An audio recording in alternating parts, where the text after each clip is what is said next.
ورب الارض ورب العرش الکریم، لا الہ الا اللہ العظیم الحلیم، لا الہ الا اللہ رب العرش العظیم، لا الہ الا اللہ رب السماوات ورب الارض ورب العرش الکریم۔ یہ دعا آپ اسکرین شاٹ بھی اس کا لے سکتے ہیں۔ آپ چلتے پھرتے اس دعا کو پڑھیے، اللہ سے دعا کیجیے۔ ان حالاتوں کو ختم کرنے والا اللہ کی ذات ہے۔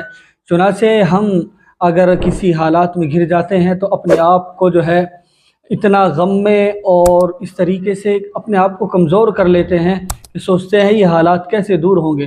تو میرے عزیزو، ہم اللہ سے دعا بھی کریں، ان حالاتوں کو دور کرنے کی تدبیریں اور اسباب بھی اختیار کریں۔ اللہ تبارک و تعالیٰ کی ذات ان تمام حالات کو دور کرنے والی ہے۔